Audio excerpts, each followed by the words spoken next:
Hey guys, good evening! Welcome back po dito sa aking YouTube channel. Ang mainit nga po nating update ngayon ay pumapatungkol po dito kay Atasha na very happy po para sa pagkakapanalo ng TVJ. And kitang-kita po natin na sa lahat talagang siya yung pinakabago po dito no, sa team. Pero siya yung kitang-kita po natin na lubos ang kasiyahan. But before that, don't forget to click the subscribe button and notification bell para po sa mga bago lang sa aking YouTube channel para maging updated kayo sa mga susunod nating balita basta may kinalaman sa TVJ and Digital Recads. And eto na nga, simulan po natin ang atin pong balitaan na napakaganda pong balita para po sa ating lahat ka-Digital Recads. So, kanina inabangan ng marami ang live po ng TVJ. And sobra pong nakakatuwa na talagang legit na to, totoo na to guys. Hindi ito fake news or clickbait lang. Kundi talagang totoo na ang yung iba hindi pa nagsisink in pero nako ay sink in nyo na po yan dahil totoo po ang balita. TVJ na ang may-ari ng titulong Itbulaga at sila ang may karapatan na magparehistro ng titulong Itbulaga. So, kanina makikita nga po natin nakasama po dito ng TVJ ang isang napakalaking naging parte rin ng pagkakapanalo ng TVJ sa kaso pong ito. Walang iba kundi si Attorney Buko. Ang napakatahimik na attorney pero ay ang husay naman ka-legit Recads, di ba? Naalala ko tuloy yung mga sinasabi po ng iba dati, napakatahimik daw, parang wala daw alam si Attorney Buko, parang daig na daig daw po nung kabila. Pero kita nyo naman, isang malaking supalpal po para sa mga bashers. And malungkot man at masakit man po tanggapin, meron din pong ilang legit Recads na nawalan po ng tiwala dito kay Attorney Buko. Pero okay lamang po yan kasi naiintindihan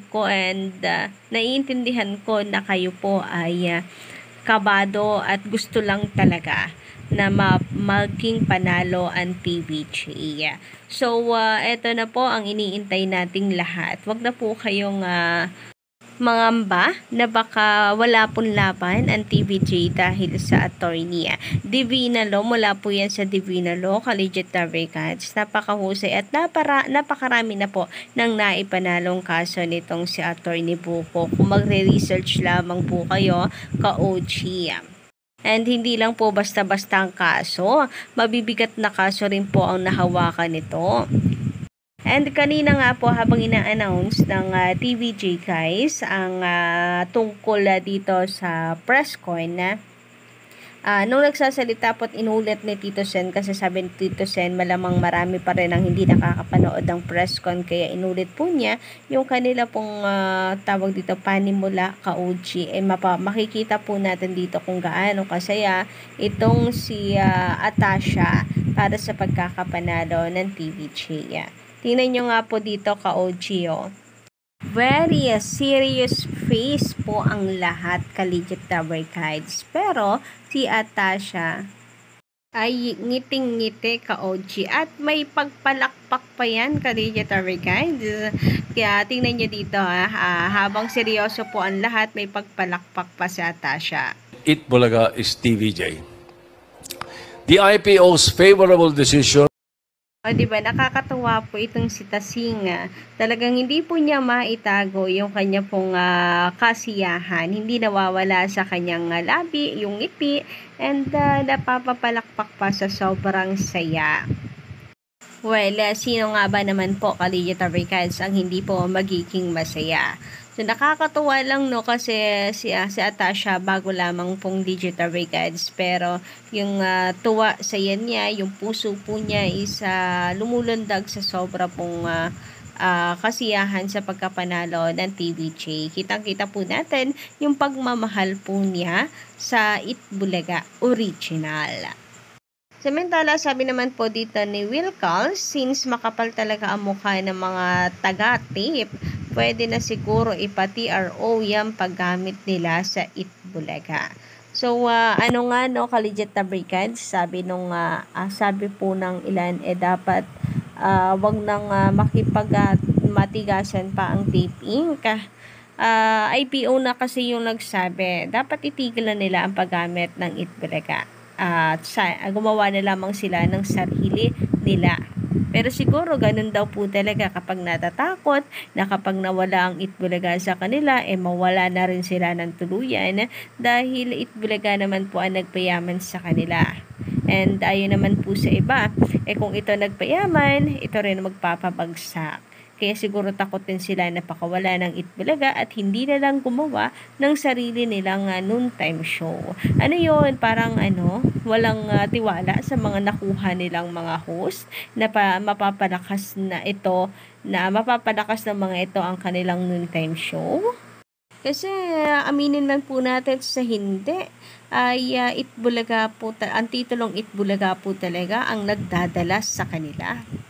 Sabi naman po ni Sir Manuel Ponce, Miss Gandara, ang galing at nakakatawa yung sinabi ni Boss Joey. Sa tagal na nila sa showbiz, wala na yung galit. Wala na yung paghihiganti sa puso ng TVJ. Mababait na sila at tingnan nyo, hindi na pera ang habol ng TVJ. Hindi talaga pera. Kung hindi, yung maibalik ang titulo at huwag nang gamitin ng tape bulaga. Yes guys, legacy na lang kasi talaga ang habol dito ng TVJ. Pera? Nako? Kung pera lamang din po ang usapan, di sana noon pa sila nakatikim sa TVJ, no? At nagpamedya na matagal na ang TVJ para ipaalam po ang baho nila na malaki na po ang utang nila. Pero wala, 'di ba? Kung hindi pa po nagsalita itong si Bullet Haloso sa Fast Talk noon, hindi po magpapamedya ang TVJ. Kasi sabi nga po nila, as long as possible, and talagang sila, mananahimik po sila at hindi sila gagawa ng ingay. Pero sinimula nila, so magkalabasan na lamang po ng baho. And sabi pa po dito,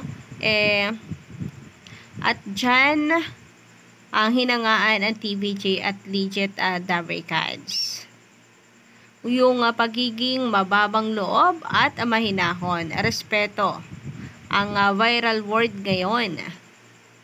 God bless and good luck sa ating lahat at grabe na yung saya kapag isinigaw na ng na yung Itbulaga ng lahat. Yes guys, and yung pagkanta pa nga lang po nila guys na yung E80 tapos meron na pong bulaga, sobra pong sobrang nakakataba ng puso and sobrang nakakamiss. Kasi lalo na nung unang labas po nila ng kantang ito, grabe bitin na bitin tayo kapag kinakanta yung Itbulaga, di ba? E80 na lang. Medyo nabitin po tayo kasi hindi po tayo sanay, but at least ngayon, pagsigaw po nila ng E80 ay meron ng katugsong na bulaga. Sabi naman po dito sa komento ni Edalyn Puno, hindi naman aabot ng 44 years yung Itbulaga kung hindi sila ang nangunguna. Wala silang karapatan na magsabi na matapang ang hiya. Si Vic Soto, sila ang matapang ang hiya na magsabi na matapang ang hiya. Si Vic Soto. So about po dito, matapang ang hiya, ano pong yan? Kumbaga ay walang hiya, ganon. So, Collegiate Dabarkads, for me, ay totoo yan. Kung hindi po TVJ ang host, malamang po nung panahon pa lamang na down po sila at walang sahod, ay tumigil na ang mga host nila.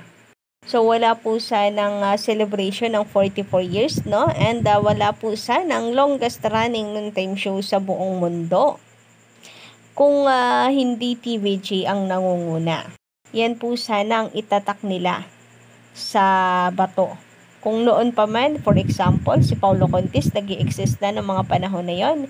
Nako, baka po 1 linggo pa lamang nilang hindi pinapasahuran o kulang ang pasahod, 2 buwan, ay iniwan na sila nito. Grabe nga yun. Samantala, sabi naman dito na pizza, warma pizza stall, anong sampal sa Showtime dyan? Kayahin sana ni Alden si Ice Guerra. Sabi niya lahat ng katapatan TVJ ever since hindi siya nag-guest. Malaking aktor na siya. Pwede na siyang tumanggi sa show na pupuntahan niya.